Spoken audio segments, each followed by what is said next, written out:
오늘은 에베소서 4장의 말씀을 갖고 오래 참고 길이 참고 이것까지 참으라, 오래 참고 길이 참고 이것까지 참으라 라는 제목으로 함께 하나님 말씀을 나누도록 하겠습니다. 우리는 지금 에베소서 말씀 가운데 특별히 교리의 부분에 이어서 교훈에 관련된 이야기를 함께 나누고 있습니다. 지난주와 지지난주 함께 나눴던 것처럼 우리 모두는 부르심에 합당한 삶이라고 하는 새로운 기준을 제시받고 있습니다. 성도로 부름받았고 부름받은 그 삶에 합당한 무엇인가가 있다고 말씀하시기 이전에 우리는 그렇게 새로운 기준을 먼저 제시받은 사람들이에요. 그리고 구체적으로 그 삶은 겸손과 온유, 그 이야기에 이어서 오늘은 오래 참음을 말하고 있습니다. 성도가 된다는 것은 예를 들면 그냥 그 이전까지는 비종교적이었던 사람이 종교적인 인물이 되는 것이 결코 아닙니다. 완전히 중생, 거듭남, 새로운 존재가 되는 것이에요. 그래서 새로워진 개인인 성도가 되어서 사랑의 터 위에 세워진 새로운 사회인 교회 안에서 새로운 기준인 부르심에 합당한 삶을 살아가는 그 인생으로 우리 모두가 부름을 받은 것입니다. 그래서 그 이전과는 완전히 결별하는 거죠. 전혀 다른 인물이 되는 것입니다. 그런데 그런 인물로 살아갈 때 우리에게 나타나는 것이 세 가지 정도가 먼저 있다고 말하는데, 첫 번째는 겸손, 두 번째는 온유, 그리고 오늘은 오래 참음입니다.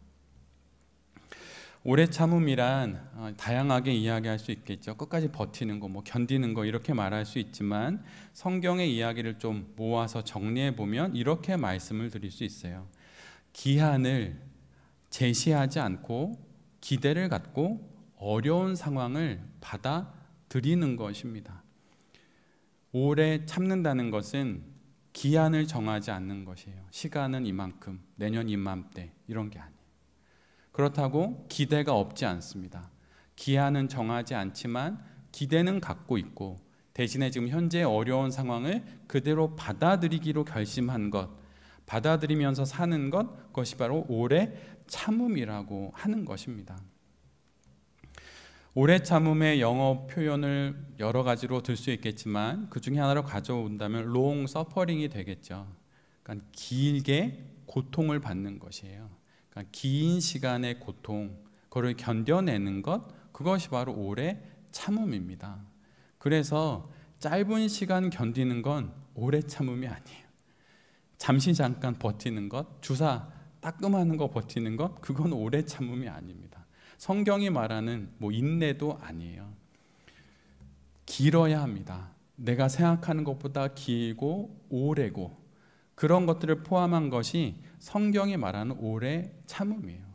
끝이 언제인지 모르지만 견디는 것입니다. 오래 참음의 또 다른 영어 표현을 말하자면 인내를 뜻하는 페이션스도 되겠죠. 근데 이 페이션스의 형용사가 페이션트인데 잘 아시는 것처럼 환자를 뜻합니다. 병원에 입원한 환자가 할 수 있는 것이 무엇입니까? 여러분 병원에 다 한 번쯤 입원해 보셨잖아요. 할 수 있는 게 무엇입니까? 질병이 낫기를 그냥 기다리는 것이에요. 기한을 정할 수 있을까요? 물론 의료진의 경험과 지식을 따라 얘기를 듣고 2주 뒤면 퇴원이 가능합니다, 이렇게 예상을 할 수 있지만 확정 지을 수는 없는 것입니다. 그래서 환자에게 필요한 것, 또 환자가 할 수 있는 유일한 것은 그저 기다리는 것이에요. 퇴원을 기대하되 기한을 정하지 않고 이 회복의 어려운 시간을 그대로 받아들이는 것, 이것이 바로 성경이 말하는 오래 참음입니다.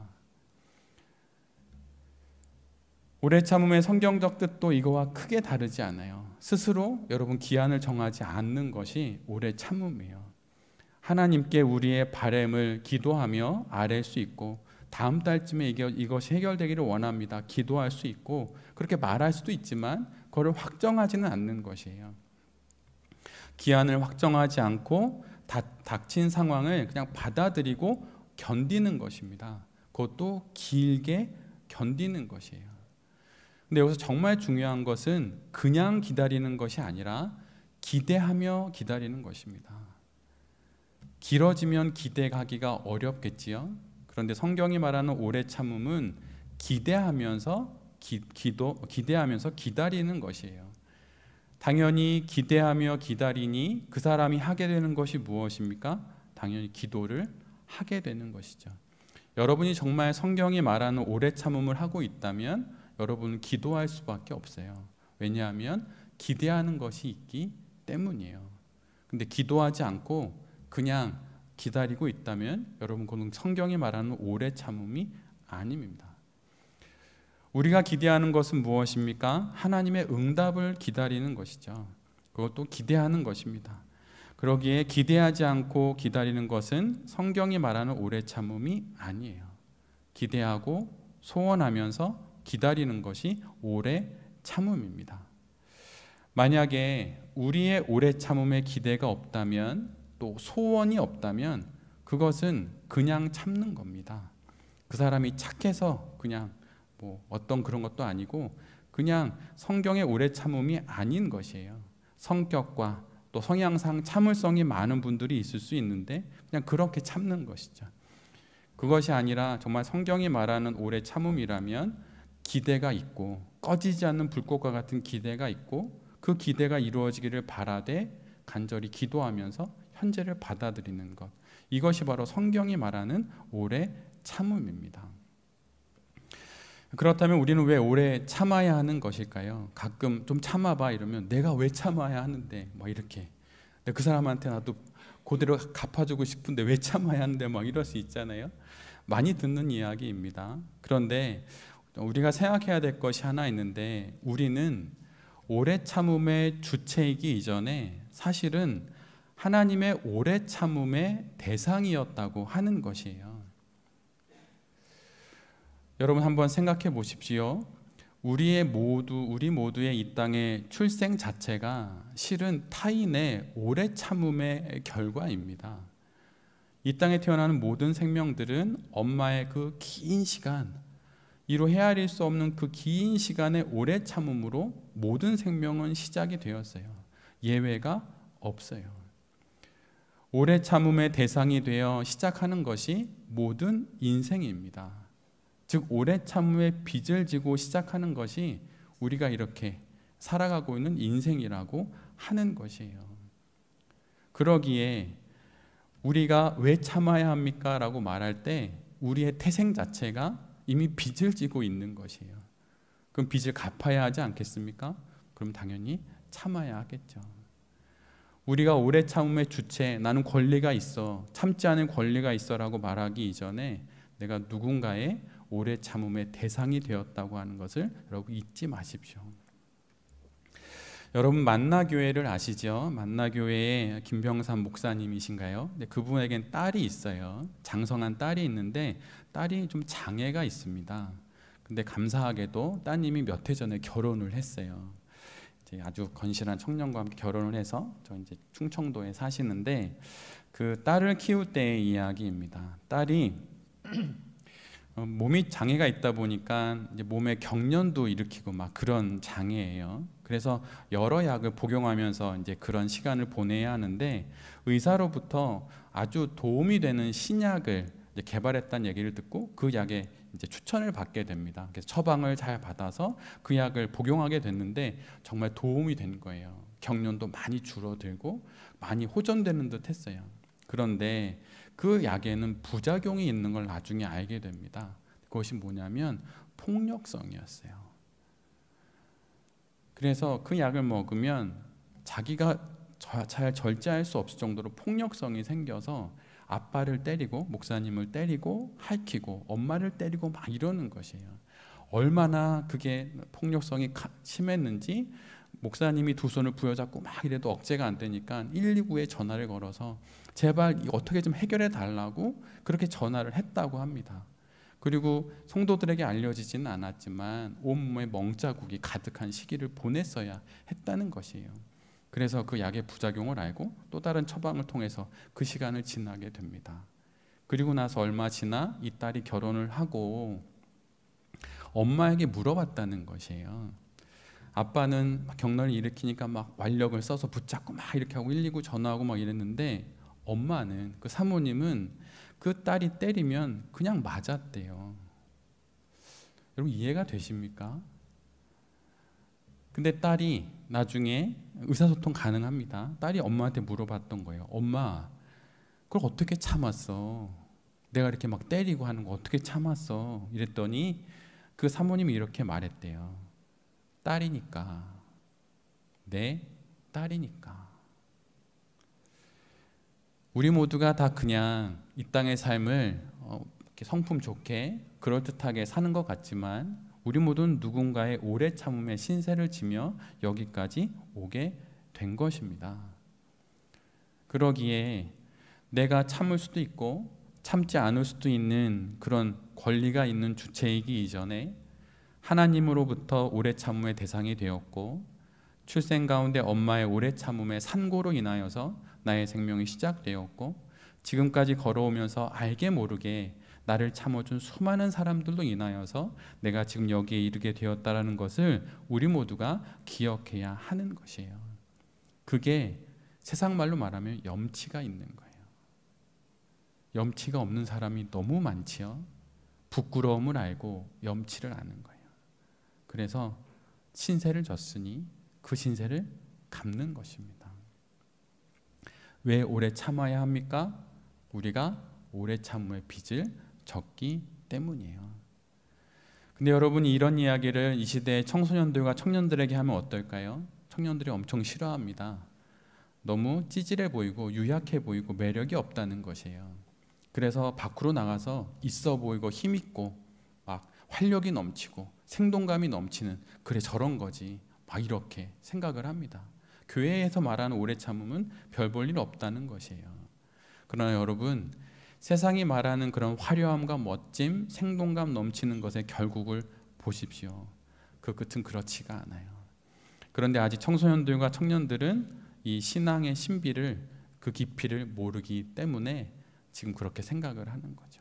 그런데 우리가 만약 나이를 좀 많이 먹고 이제 신앙의 연륜이 오래되었다면 이 오래 참음의 신비와 깊이를 알아야 할 것이고 그것에 따라서 이 땅의 삶을 잘 살아가야 할 것입니다. 그렇다면 여러분 우리는 오래 참음을 어떻게 참아야 할까요? 사실 오래 참음은 여러분 성격으로 하는 것이 아니라 성령으로 하는 것이에요. 여러분 보시기에 제가 오래 참는 성격인 것 같은가요? 아니면 아닌 것 같은가요? 저는 좀 많이 참는 편이에요. 감사하게도 제 성향이 이렇게 언뜻 보면 이렇게 좋아 보이는 면이 있습니다. 물론 제 딸과 아들은 그렇게 안 느낄 거예요. 네, 근데 얼마나 제가 많이 참냐면 다 그런 것은 아닙니다. 근데 한 가지 예를 말씀드리면 설교단에서도 한두 번 말씀드렸는데 제가 어떤 분의 이야기를 물론 힘든 분입니다. 그 되게 삶이 어려웠던 분의 이야기를 3시간짜리를 10번을 들어드린 적이 있어요.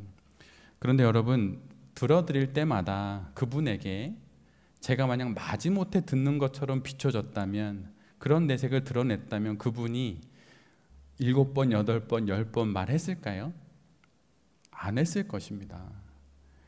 그런 내색을 드러내지 않아야 10번이나 말할 수 있는 것이에요. 그러니까 귀담아 듣고 있고 정말 마음을 다해서 듣기는 들었어요.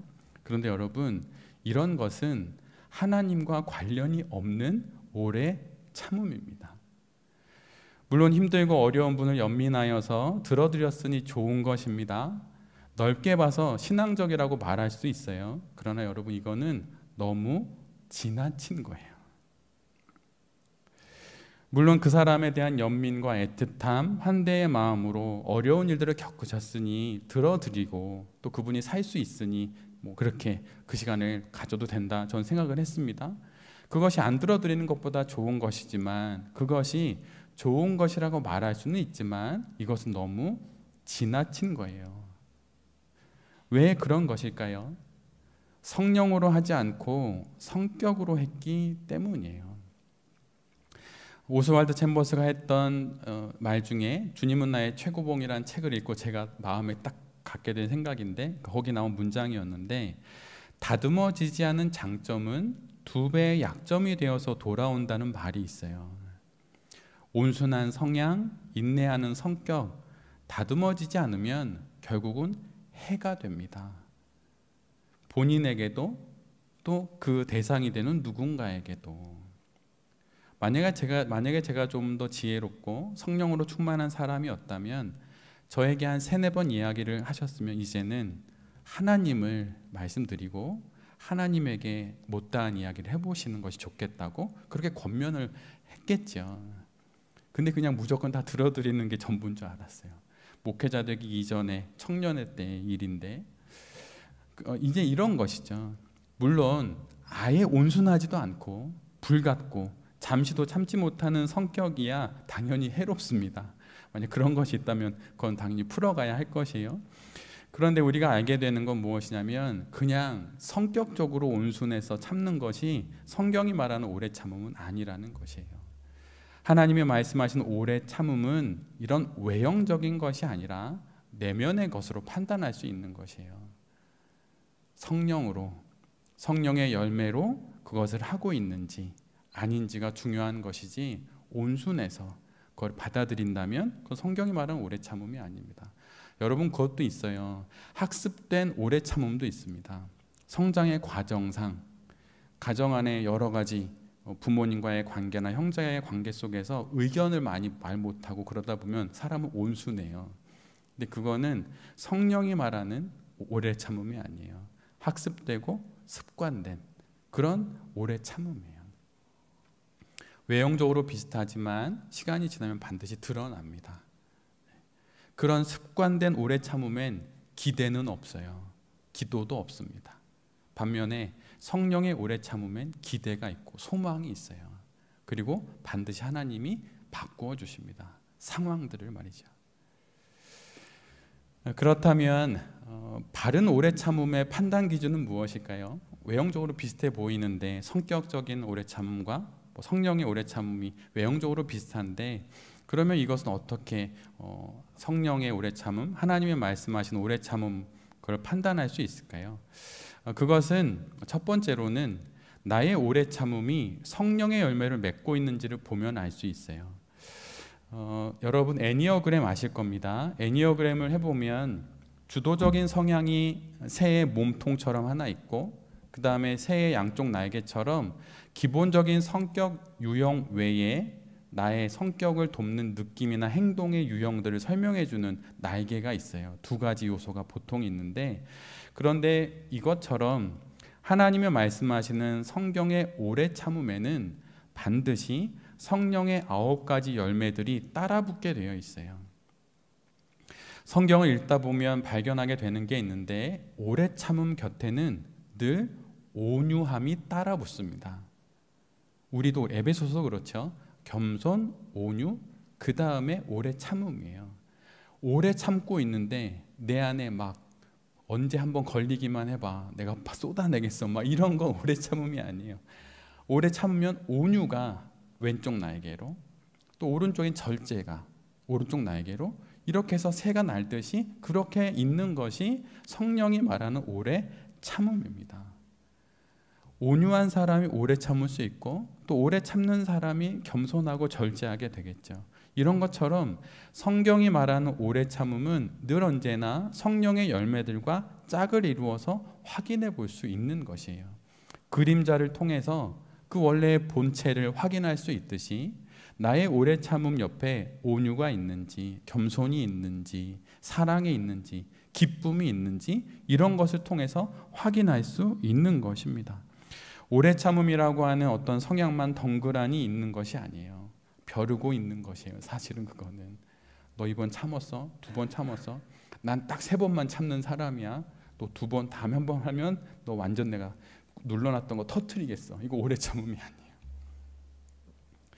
성경의 오래 참음은 이렇게 성령의 또 다른 열매를 통하여서 그것이 온전한 오래 참음인지 아닌지 확인할 수가 있습니다. 그리고 2번째는 이것이 성경이 말하는 오래 참음인지 아닌지 확인할 수 있는 건 사랑이 그곳에 있느냐라고 하는 것이에요. 여러분은 언제 제일 참기가 어렵습니까? 그런데 그럼에도 불구하고 그 어려운 것을 언제 가장 잘 참아내나요? 한번 잘 생각해 보면 바로 그 참음의 대상이 사랑하는 사람일 경우에 그런 경우가 많이 있어요. 그런데 고린도전서 13장에 보면 사랑장인데 그 사랑장의 가장 첫 번째 사랑에 대한 의미로 이렇게 이야기합니다. 사랑은 오래 참고, 사랑은 온유하며 시기하지 않으며, 이렇게 쭉 이어져요. 성경의 사랑은 결코 추상으로 끝나지 않습니다. 말로 끝나지 않고 반드시 행동으로 구현되는데, 바로 그 행동의 구현의 가장 첫 번째 사랑의 모습이 오래 참는다는 것이에요. 근데 그냥 참는 것이 아닙니다. 오래 참는 것이에요. 뒤에 나오는 모든 사랑의 행동에 관련된 단어들을 보면 수식어가 없어요. 그냥 견디고, 무례히 행치 않고, 온유하고, 자랑하지 않고, 교만하지 않고, 다 이런 겁니다. 오래 이렇게 수식어가 붙는 건 참는 것밖에 없습니다. 잠시 잠깐 참는 것이 아니고 오래 참는 것이 사랑이에요.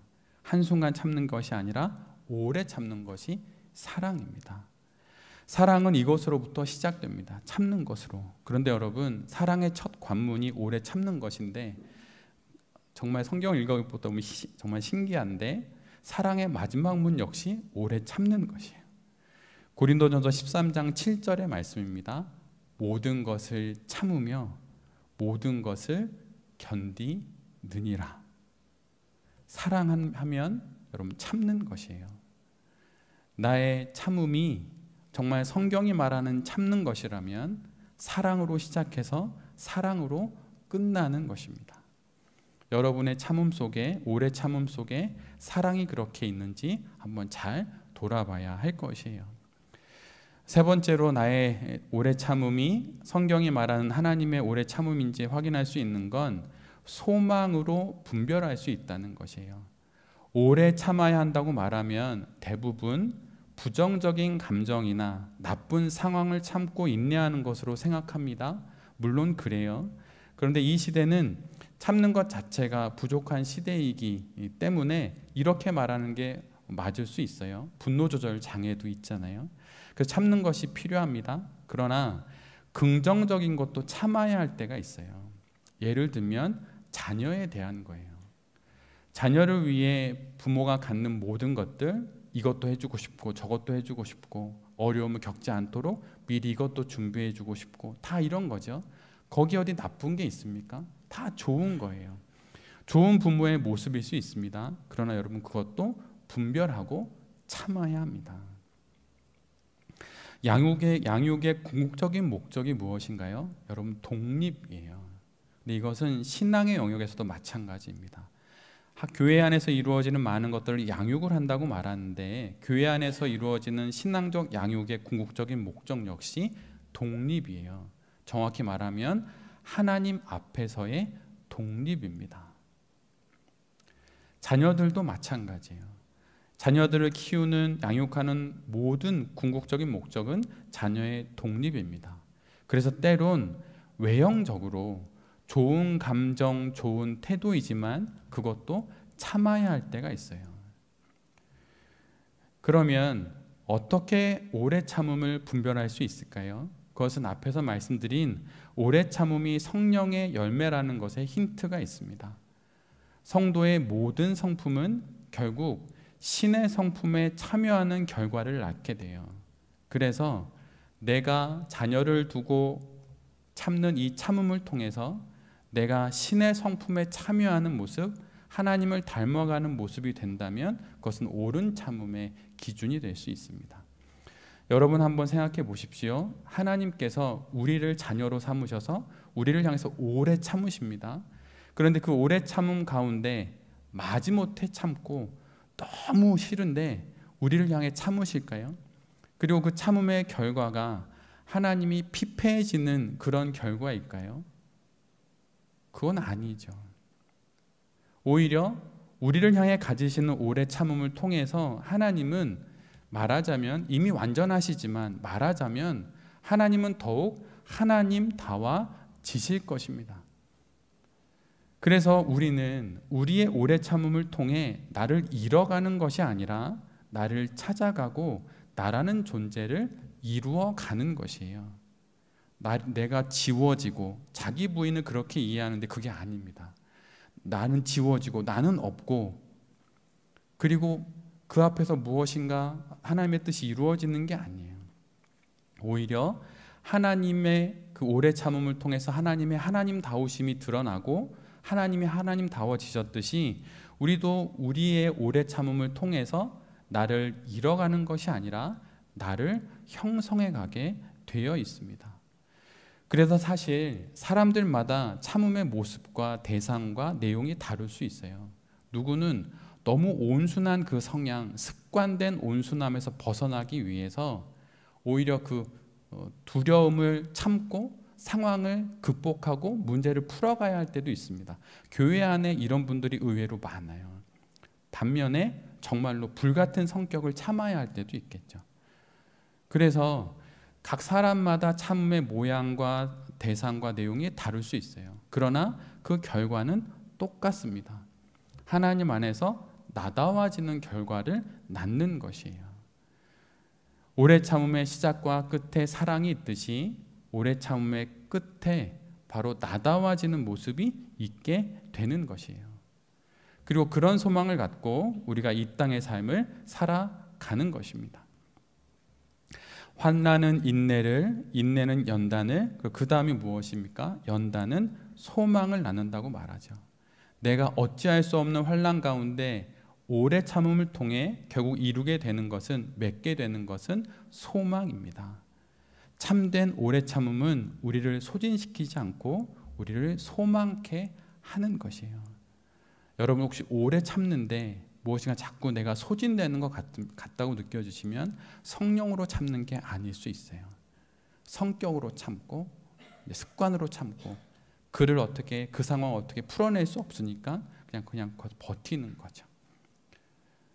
그래서 지금 나의 오래 참음이 나를 소진케 하는지 아니면 나로 하여금 소망케 하는지 잘 살펴봐야 할 것입니다. 그리고 그 소망 가운데 기쁘게 인내하면서 우리의 삶을 살아갈 때 하나님께서 반드시 우리 안에 놀라운 일을 이루실 거예요. 겸손이 단단한 성품이었듯이, 온유가 강인한 성품이었듯이, 오래 참음은 기대가 있기에 기쁘게 기다리며 받아들이는 굳센 성품이라고 하는 것을 잘 기억하셨으면 좋겠습니다. 마지막으로 그럼 우리는 어떻게 오래 참아야 할까요? 첫 번째는 현장을 버리지 않는 것이에요. 환난의 장소에서 우리는 오래 참음을 배울 수 있습니다. 여러분 언제 기도가 제일 잘 되시나요? 기도할 수밖에 없는 상황 속에 있을 때예요. 그때는 기도가 절로 나옵니다. 저도 어느 날 사역을 앞두고 저도 모르게 가만히 있는데 하나님을 바라보다가 툭 제 입에서 튀어나온 기도의 한 문장이 있었어요. 주님, 해야 할 만큼, 할 수 있는 만큼, 허락된 만큼 하게 도와주십시오. 사역의 현장에 있으면 현장을 벗어나지 않으면 여러분 오래 참음을 배울 수 있어요. 현장 속에 있으니 이런 기도가 튀어나오는 거죠. 진심이 그냥 나오는 것입니다. 오래 참음 역시 마찬가지예요. 오래 참을 수밖에 없는 상황 속에 있을 때 오래 참음을 배우게 되는 것입니다. 오래 참음을 포함한 모든 성경적인 성품과 지혜와 지식은 책상에서 배워지지 않아요. 현장에서 배우는 것입니다. 여러분 교회를 개척하는 것을 누가 제일 잘 알까요? 대형교회에서 목회하신 분을 통해서 좋은 목회의 지혜를 배울 수 있습니다. 그런데 개척교회를 해보신 분에게 개척은 배울 수 있어요. 컨설팅의 가장 큰 문제가 뭔지 아세요, 여러분? 사업에 성공을 해보지 않은 사람이 컨설팅을 합니다. 근데 그거를 사업을 해서 성공을 거두려는 사람이 귀를 기울여요. 그거 정말 이상한 거예요. 현장이 있는 사람에게 그 현장을 살아내고자 하는 사람은 귀를 기울여야 하는 것이에요. 그러면 우리의 오래 참음은 어디서 배우는 것입니까? 현장에서 배우는 것이에요. 그게 직장일 수도 있고 사업일 수도 있고 가정일 수도 있어요. 타협할 수 없는 수많은 그 사연들 속에서 우리가 오래 참음을 배우는 것이에요. 현실을 부정하지 않고 현실에 또 숭웅하지도 않고 우리에게 주신 모든 상황들을 그냥 받아들이고 신앙 안에서 견뎌내면서 우리가 오래 참음을 배우는 것이에요. 두 번째로는 우리는 한 가지 인정해야 될 것이 있는데 그것은 시간의 소요를 인정해야 한다는 것이에요. 현장을 떠나지 않음으로 배울 수 있고 시간의 소요를 인정하는 것으로 배울 수 있어요. 봄에 씨를 뿌려서 그 다음 계절이 가을이 되면 좋겠죠. 근데 그런 일은 없어요. 봄을 지나 지금과 같은 무더운 여름을 지나 열매의 계절인 가을이 오는 것이에요. 우리가 오래 참을 수 있는 이유, 아니 오래 참아야만 하는 이유가 무엇입니까? 우리가 시간을 단축할 수 없기 때문이에요. 대단한 결심이 있다고 우리가 시간을 단축하거나 뛰어넘을 수 없습니다. 시간의 소요를 인정하는 것을 통해서 우리는 오래 참음을 배울 수 있고 오래 참음을 지나갈 수 있어요. 믿음의 선인들의 이야기를 듣다 보면 그들에게 가장 필요했던 것이 인내라고 하는 사실을 알게 됩니다. 아들 줄게 수십 년 뒤에요. 그리고 너 가나안 넣어줄게 40년 뒤입니다. 너 왕 되게 해줄게 20년 뒤에 왕이 돼요. 그 수많은 시간의 소요를 인정하는 것을 통해 우리는 오래 참음을 배울 수 있는 것이에요. 세 번째로는 과정을 생략하지 않는 것입니다. 우리 모두는 과정을 짧게 만들어서 지름길을 통해 빨리빨리 무엇인가를 이루고 싶어 해요. 근데 여러분, 과정을 생략하지 않는 것이 믿음이에요. 과정을 생략하지 않고 뚜벅뚜벅 그 길을 걸어가는 것을 통해서 우리는 오래 참음을 배울 수 있어요. 가끔 예수님의 이 땅에 오신 성육신을 생각할 때마다 이런 생각을 합니다. 왜 굳이 아이로 왔을까? 처음 오실 때 33살 청년으로 오셔서 3년 짧게 하시고 가면 안 됐을까? 근데 하나님은 빼곡히 그 모든 과정을 지나가십니다. 시간의 소요를 인정하시고 그 과정 속에서 수많은 일들을 겪으시고 제자들의 배신과 수많은 고난과 고초를 겪으시면서 십자가의 그 길까지 가세요. 과정을 생략하지 않는 것이에요. 우리도 마찬가지입니다. 여러분, 과정을 생략하지 마십시오. 단번에 이루어지는 거룩은 없습니다. 하나씩 하나씩 그 거룩의 길을 걸어갈 뿐인 것이에요. 신앙은 과정을 생략하지 않고 차근차근 지나가는 것이고 그 과정을 통해서 결국은 오래 참음을 배우게 되는 것입니다. 마지막으로 우리는 어떻게 오래 참음을 배울 수 있을까요? 그것은 하나님의 결과를 신뢰하면서 오래 참음을 배울 수 있어요. 히브리서 11장 27절에 보시면 모세의 믿음과 그의 태도에 대해서 성경은 이렇게 기록합니다. 믿음으로 애굽을 떠나 왕의 노함을 무서워하지 않고 곧 보이지 아니하는 자를 보는 것 같이 하여 참았느니라. 믿음으로 애굽도 떠났고 왕의 노함고 무서워하지 않았고 보이지 않는 그분을 보는 것 같이 참게 되었다는 것이에요. 하나님을 봄으로 결국은 참게 되는 것입니다. 나를 보면 참을 수 없어요. 그 사람을 봐도 참을 수 없습니다. 그러나 하나님을 보면 참을 수 있는 것이죠. 하나님을 보며 참는다는 것은 무엇입니까? 하나님께서 이루실 그 결과를 신뢰하고 그 결과를 믿고 참는다는 것이에요. 욥기 23장 10절의 말씀이 있죠. 그러나 내가 가는 길을 그는 아시나니 그가 나를 단련하신 후에는 내가 정금과 같이 나오리라. 이 결과를 알기에 참을 수 있는 것이에요. 우리의 참음은 바로 이런 참음입니다. 시간의 소요를 인정하고 일의 과정을 생략하지 않고 하나님의 결과를 신뢰하며 오래 참고 길이 참고 참지 못할 것 같은 그 상권까지 참으면서 우리가 이 땅의 삶을 살아가는 것입니다. 성격이 아닌 성령으로 여러분 잘 참아내십시오. 외형적으로 좋은 것이든 원래 나쁜 것이든 그것이 아니라 그 안에 담겨있는 소망으로 이것이 내가 정말 참아야 할 내용인지 또 어떻게 참아야 할지 분별하면서 잘 참아내십시오. 그럼 이 모든 것을 통해 하나님의 하나님다우심이 우리를 더욱 각자의 모습 속에서 삶 속에서 나답게 빚어가실 것입니다. 이런 마음으로 하나님 안에서 오래 참고 길이 참고 또 끝까지 이것까지 참는 그런 사람들이 되어 이 땅 가운데 거룩한 그리스도인으로 살아가는 우리 모두가 될 수 있기를 간절히 기도드립니다. 아멘.